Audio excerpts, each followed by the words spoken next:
So there's something about Iran's threat this morning that most headlines are completely missing. And when you hear the actual language that was used in that room, you realize this wasn't a warning. It was a promise. Real quick before I walk you through this, drop your country in the comments so I know where you're watching from. I actually go through them. Let me know where you're at. So there's a part of this whole situation with Iran that didn't make the lead on most networks.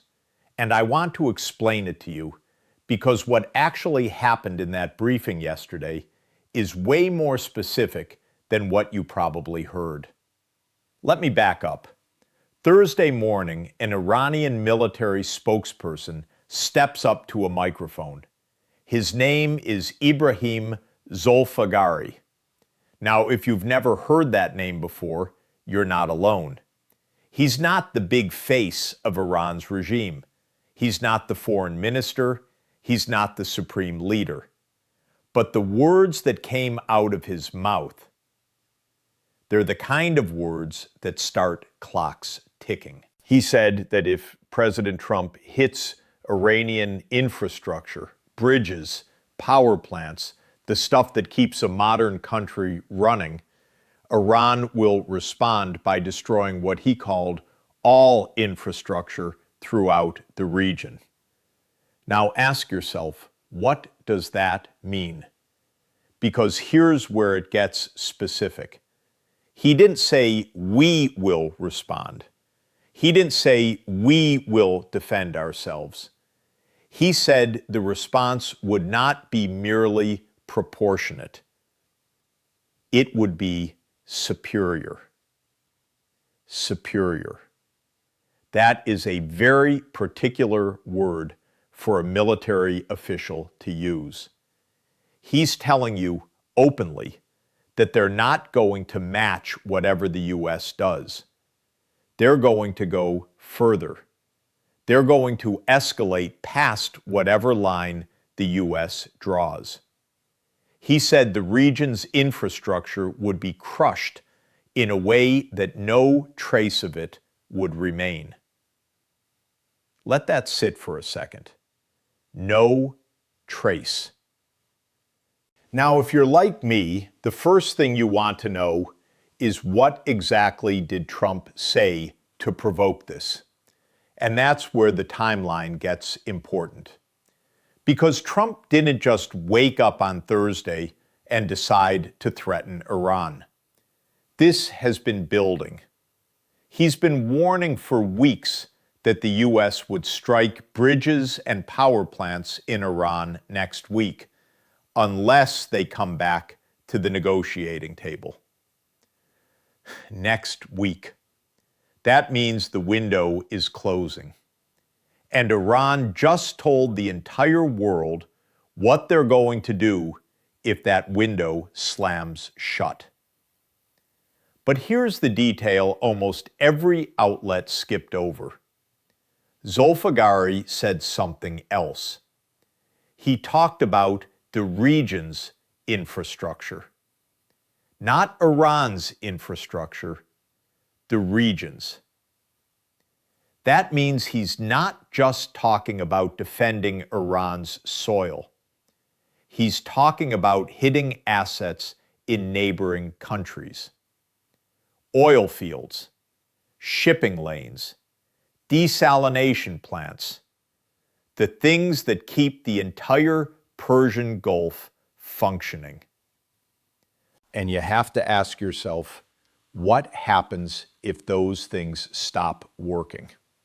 Let's walk through the scenario for a minute, because this is where a lot of people hear the news, they feel the anxiety, and then they just move on with their day. And I get it.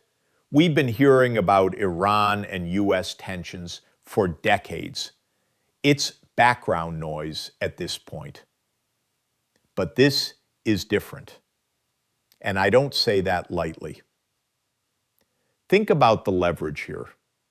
Iran knows its conventional military can't go toe-to-toe with the U.S. They know that. So they've built a doctrine over the last 20 years that's based on asymmetrical warfare.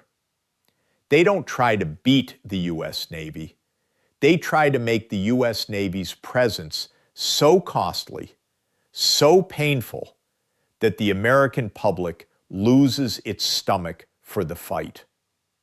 That's the strategy. That's been the strategy since the 1980s. But what Zolfaghari said Thursday goes beyond that traditional playbook. He's not talking about swarming speedboats in the Strait of Hormuz. He's talking about something bigger. He's talking about systemic destruction. Let me explain what that actually means on the ground. The Persian Gulf region is one of the most tightly interconnected economic zones on Earth. Fresh water comes from desalination plants that run on natural gas. That gas comes from offshore platforms. Those platforms are connected to processing facilities on land. Those facilities feed power plants. Those power plants run entire cities. If you take out one piece of that chain, the whole thing starts to fail. And Iran has spent years mapping exactly where to hit. They know every valve, every pipeline, every substation. Now, the official line from Tehran is that this is a deterrent. They're saying, if you touch our stuff, we'll break everyone's stuff. And from a strategic perspective, you can see what they're trying to do. They're trying to raise the price of any U.S. attack so high that the White House blinks. That's the calculus. But here's what worries me. When a regime uses language like no trace will remain, they're not just negotiating. They're preparing their own population for something catastrophic. They're drawing a line that, if crossed, leaves them no room to walk it back. That's dangerous because it means they're either incredibly confident in their capabilities or they've already made peace with the idea that a massive regional war is coming. Neither of those is a comforting thought. And look, I'm not going to sit here and pretend the U.S. is innocent in this. The threats that came out of the White House were explicit. The president said he would strike power plants and bridges. Those are not subtle targets. Those are civilian infrastructure. That's a threat that by any standard international law is aggressive. It's meant to pressure. It's meant to intimidate. And it clearly got under the skin of the people in Tehran. But the Iranian response didn't just match the tone, it exceeded it. And that's what I keep coming back to, the superior response. The phrase not merely proportionate, that's not a defensive posture. That's an offensive one. That's a regime telling the world that if this escalates, they're going to be the ones setting the pace. They're going to be the ones choosing the targets. And they're going to make sure everyone in the region, enemy, neutral, pays the price. Now let's go back to Zolfaghari for a second. Who is this guy? He's a military spokesperson. That's not a politician. That's not someone who gives interviews to soften the regime's image for Western audiences. He's a uniformed representative of the Islamic Revolutionary Guard Corps. And when the IRGC speaks, they speak with a different kind of authority than the foreign ministry. They're the ones who would actually carry out these strikes. So when their spokesperson says something, you have to assume it's been cleared up the chain. all the way up. So this isn't a rogue general running his mouth. This is sanctioned. This is policy. This is the official response to the U.S. president's official threat. Now, the natural question is, what's the administration going to do about it? And that's where things get interesting, because the president said he'd strike next week unless Iran comes back to the table. But Iran just gave their answer. They're not coming back to the table. They're telling the U.S. to bring it. They're calling the bluff, if it is a bluff. And the administration has to decide whether to follow through or back down. Either option is radioactive. You follow through, you start a war that could spiral in ways we haven't seen since the 1990s. You back down, you look weak on the world stage, and every other adversary takes note. And that's where the all infrastructure throughout the region part becomes so devastating, because it's not just about Iran and the US anymore. By threatening all regional infrastructure, Iran is pulling every country in the Gulf into this. Saudi Arabia, the UAE, Kuwait, Qatar, Bahrain, they all have a stake here. They all have infrastructure that Iran claims it can destroy. So now the U.S. isn't just defending itself or its own interests. It's defending its allies' water and power grids. It's defending the global oil supply. And that massively complicates any military decision. Think about the price of oil if this escalates. If Iran makes good on its threat, oil exports from the region could drop by a third or more overnight. Global energy prices would spike. Inflation would follow. You'd see ripple effects in Europe, in Asia, in the US. And that's before anyone even fires a missile. The threat alone is already doing damage. You're seeing it in the markets right now. Actually, I pulled up the numbers this morning. Oil futures jumped nearly 4% within hours of Zolfaghari's statement.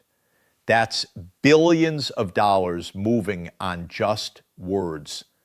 Imagine what happens when those words turn into action. But let me take you back to something. This whole thing, it reminds me of something that happened a few years ago. Now, actually, let me be careful here.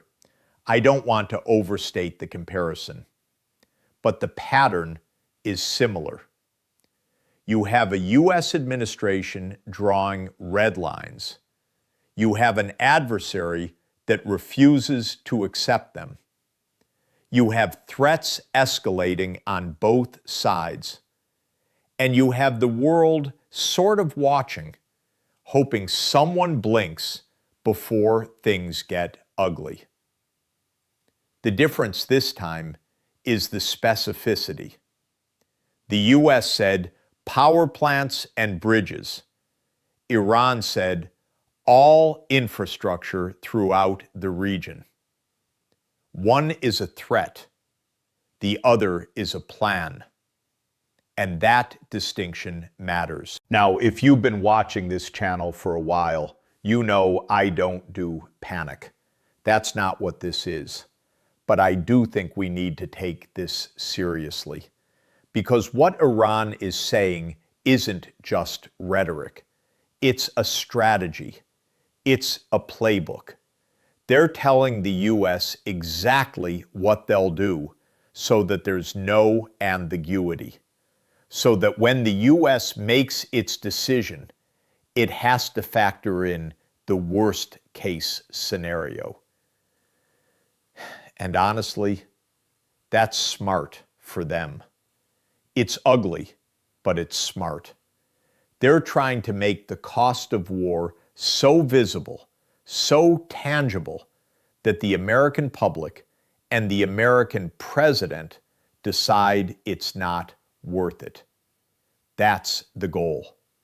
And it's a real one, because every time you hear a U.S. official say they want to de-escalate, you also hear them say Iran needs to change its behavior. Those two things are in tension, and Iran is weaponizing that tension. Let's talk about what all infrastructure actually covers, because this is the part that got me. Water, power, transportation, ports, airports, oil and gas facilities, telecommunication networks, all of it. Iran is saying they'll target all of it. Not just military targets, not just government buildings, the stuff that millions of people rely on every single day. And when you target that stuff, you're not just striking a military, you're striking civilians. You're breaking daily life. You're creating chaos. And chaos is the point. Because Iran knows the U.S. can't secure all of that. It's too much. It's too spread out. The U.S. military can protect ships, it can protect bases, it can protect a lot of things. It cannot protect every desalination plant from Kuwait to Dubai. It cannot protect every power substation. It cannot protect every pipeline. There are too many targets and not enough troops or interceptors. So Iran's bet is that they can overwhelm the system, that they can hit so many places so fast that the U.S. response becomes reactive rather than proactive. And once you're reacting, you've lost the initiative. That's the real danger here. And I keep coming back to that one phrase, no trace of it will remain. That's not a military objective. That's existential. That's the kind of language you use when you're prepared to burn everything down. Now, let's be honest about something. There are people inside the U.S. foreign policy establishment who have been waiting for this moment. Hardliners who believe the only thing Iran understands is force. And they're going to look at this threat and say, see, this is why we need to strike first. This is why we need to take out their nuclear facilities, their missile sites, their command and control. We need to weaken them before they can do what they're threatening. And they're not going to be quiet about it. You're already hearing whispers out of think tanks in Washington, reports of meetings, of scenario planning. They're gaming out what a preemptive strike looks like. And the problem is, those voices aren't fringe. They're inside the room. They're advising the people who make the decisions. So on one side, you've got Iran saying they'll destroy the region. On the other, you've got U.S. hawks saying, we need to hit them before they do. And in the middle, you've got the rest of us, watching, hoping cooler heads somehow prevail. But here's the thing.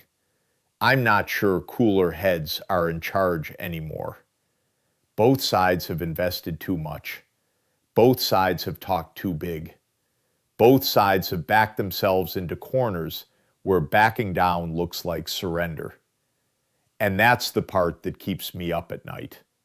Because when everyone's painted themselves into a corner, the only way out is through the other person. Let me walk you through what the next week might look like. The U.S. makes a decision. Does it strike? Does it wait? If the president backs off, he'll face a barrage of criticism from his own party, from his own base. He'll be called weak. He'll be called a paper tiger. His opponents will say he blinked. If he goes forward, the world braces for Iran's response. And if Iran's response is even half of what they're promising, we're looking at a regional conflict that could draw in multiple countries, disrupt global energy markets, and kill thousands of people. Those are the options. There is no third option. There's no middle ground where everyone walks away satisfied. That's gone. Now you might be thinking, well, maybe Iran is bluffing. And I think that's a fair question. They've done it before. They've threatened, they've postured, and then they've pulled back when things got real. But I don't think that's what's happening here. And I'll tell you why. Because they called the U.S.'s bluff first. The U.S. said, come back to the table or else. Iran said, or else what? And then they defined the or else. They laid it out in detail. That's not the move of someone who's trying to avoid conflict. That's the move of someone who's prepared for it, who's accepted it as likely, who's telling their own people to brace for it. And the fact that they're putting this out publicly tells you something else. They want the world to know. They want the pressure to build. They want public opinion in the region, in Europe, in the U.S. to shift. They want Americans to call their representatives. They want investors to panic. They want to make the cost of striking Iran so high that the administration's political calculus changes. And you know what? It might work. Because the president's team is watching the same numbers you are. They see the oil futures. They see the market jitters. They see the allies getting nervous. And they're asking themselves the same question you are. Is this worth it? That's the question, the one we should all be asking. Is it worth it? And I don't say that to be dramatic. I'm genuinely asking. You look at the stakes. You look at what Iran is promising. You look at what the U.S. is promising. And you realize that both sides are committed to a path that leads to a very dark place. So where does that leave us? It leaves us here, waiting, watching, hoping that somebody, somewhere, finds a way off this train before it goes off the rails. But the scary part, I don't see the brakes. And that's the thing that should terrify everyone. Because in the past, there were always off-ramps. There were intermediaries, negotiations, last-minute deals. But both sides have burned a lot of those bridges. The trust is gone. And without trust, you don't get diplomacy. You just get threats and counter-threats and the slow, awful march towards something nobody really wants. But this isn't over. Iran's warning is out. The administration's clock is ticking. And over the next few days, we're going to see what happens when two countries that don't trust each other both decide they can't back down. And I'll be here to walk you through it. Every piece, every angle. Because someone needs to connect the dots. Someone needs to explain not just what happened, but what's actually coming. And I think we both know this isn't about what happened yesterday. This is about what happens next. And next is coming faster than you think. All right, that's the picture as I see it. I hope this helped you understand what's actually going on under the surface. It's not simple, it's not clean, but it's real. Let's see what the next few days bring. I'll be watching. I hope you'll stick around to watch with me.